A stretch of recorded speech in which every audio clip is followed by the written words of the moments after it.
Telos bass is here. I know you've been waiting for this, and with the arrival of Telos bass, the Telos plugin family is actually complete. You can get it now as part of the Artist Pass or standalone, but not before I show you all about this plugin. This is what it looks like, and this here is what it sounds like.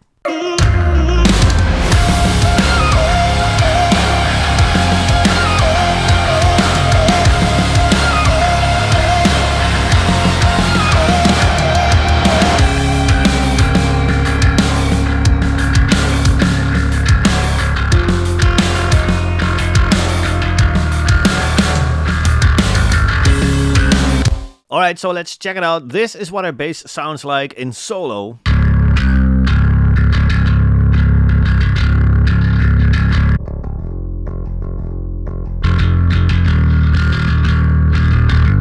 So we're actually taking a raw DI and turn it into a fully mixed bass within just this one plugin. And part of how we do that is by giving you an amp sim selection right here in the Telos bass plugin with a couple different tones, which I'll show you in just a second here.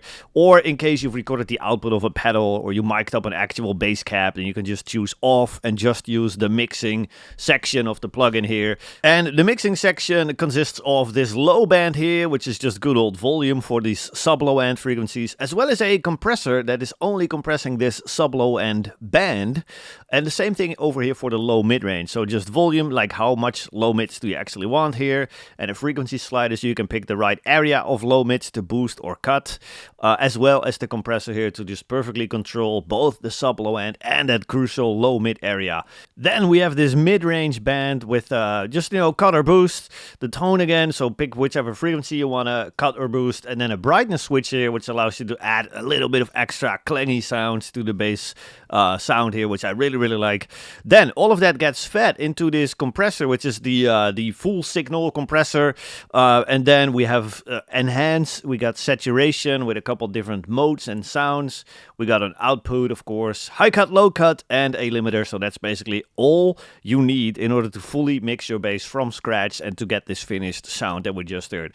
Now, as always in these walkthrough videos, I'll just dial this in from scratch so that you can get kind of a feel of what the plugin workflow is like and what it's like working with the new Telos bass one. So let's just open up a brand new instance of Telos bass and let's dial it in together here. So we have a raw DI. There's absolutely nothing going on just yet. So I want to use one of the amp sims. Let's just pick whatever we like here. We got 4 modes: clean, grit, grind, and fuzz.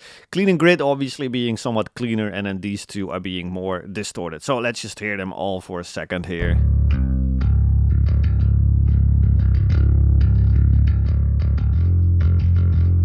And then with the input knob over here, we actually have a lot of control over just how much distortion we actually get out of these amp sim tones here. So that was clean. Now let's hear the grid one.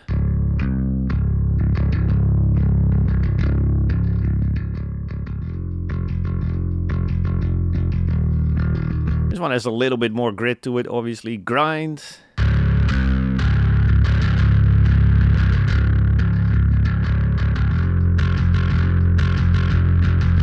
And lastly, we got fuzz, which is the most over-the-top one here.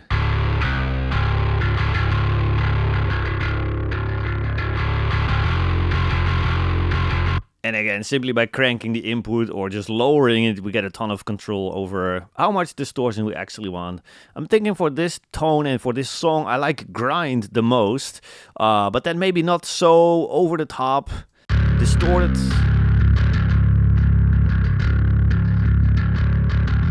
I'm going for a somewhat more clean tone here.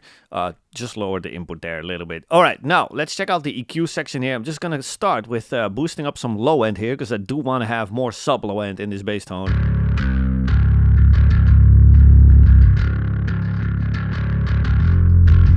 And simultaneously, I want that low end to be very controlled. So let's dial this in with the compressor here.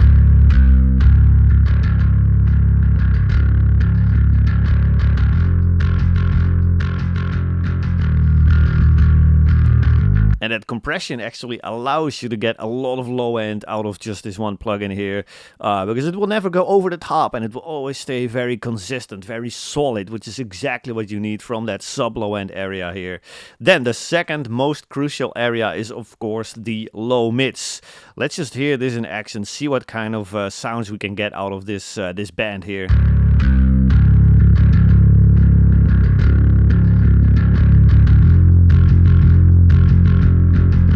So from the more honky frequencies up here all the way down to the low mids, pretty close to the sub low end over here, and then of course the compression.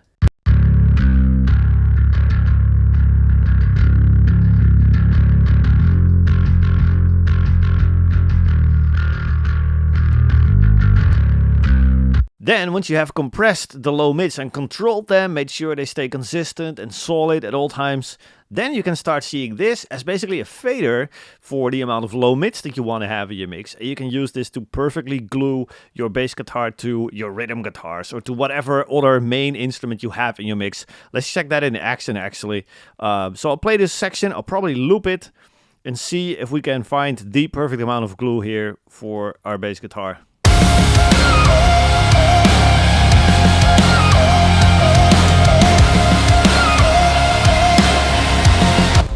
So obviously when I'm way down here, there's a massive gap, right, between the bass, the sub low end, and then there's the rhythm guitars all the way up there. So we need to find the sweet spot here.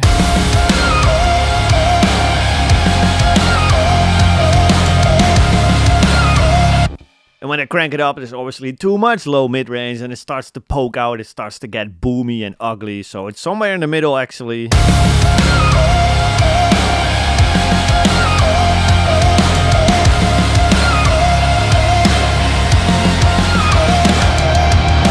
So pretty much right where we started. We didn't even have to boost a lot there, but it's just so simple to dial this in, and just that mindset shift of just using this as a fader for your low mids, so good. Then let's crank up some mid-range here. Let's go back in solo.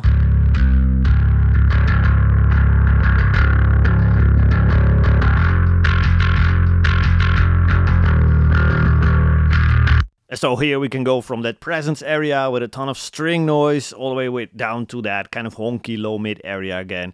Just giving you as much control as needed to mix your bass. And of course we have that bright switch. Let's see that in action.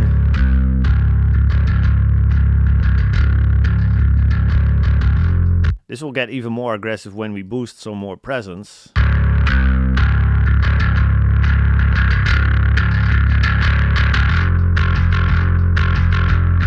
It's basically adding a shelf and just adding more high frequency information here, making it brighter, really nice. So you want to make this this decision about the mid-range boost probably in context of the mix, because yeah, you want to see how much of it is going to cut through your drums, your guitars, etc.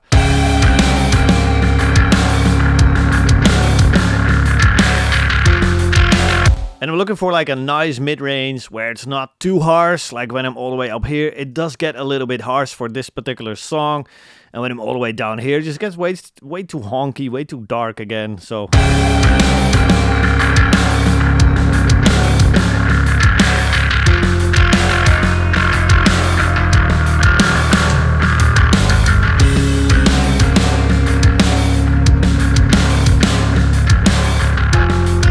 again, you're basically looking at a fader for how much of your bass guitar mid-range do you want to cut through the mix. That's gonna be pushed into our compressor over here. Let's go back in solo so you can really hear it.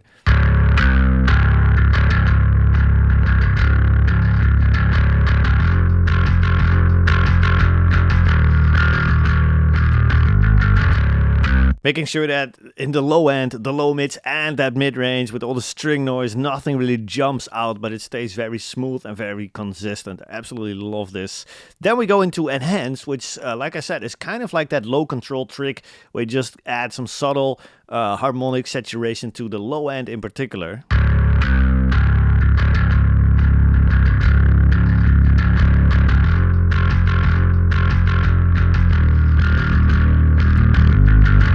Just cranked it up there so that you can really hear it, but you can kind of feel more wooliness, more warmth in that low end of that bass here, and this is really going to help your bass guitar to be more audible in smaller speaker systems, kitchen radios, that sort of thing.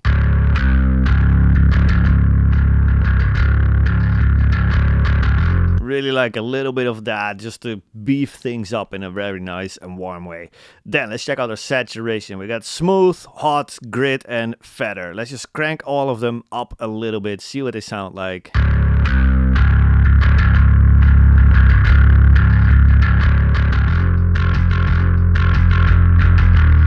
So the smooth one is basically the most all-round one, right? It's just adding a little bit of beef to the entire signal. There's more mid-range, there's more low-end, just adding a little bit of everything to everything. That's basically how I want to look at this.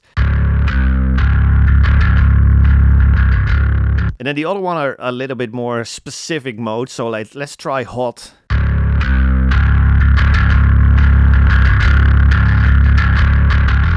This one is a little bit more low-mid focused, and since it's adding saturation, it also enhances the mid-range a little bit.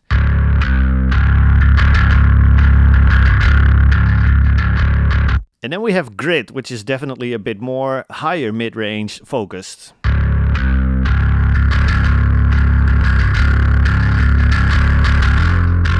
It's obviously a way more aggressive saturator here as well. And then we have feather, which is the last one here.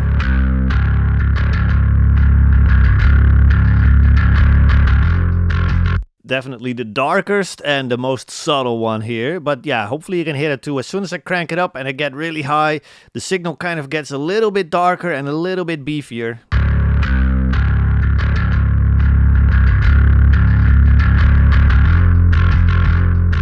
And so with all these different saturation types, the different amp sim tones, the low mid and the low end compression, the mid, all these things, you have a ton of control over the character and the shape of your bass guitar, giving you everything you need here to fully mix it from scratch. Now let's put this in context of the full mix really quick. Let's make sure it sounds great here.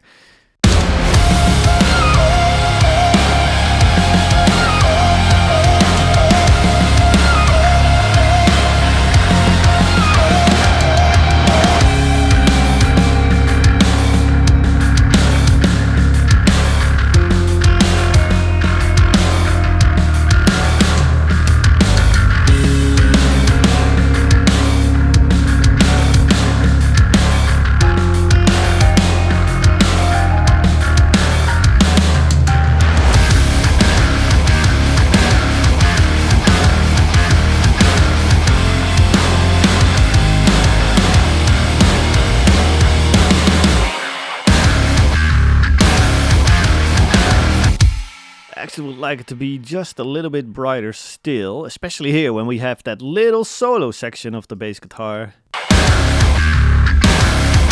I would just like that to jump out a little bit more.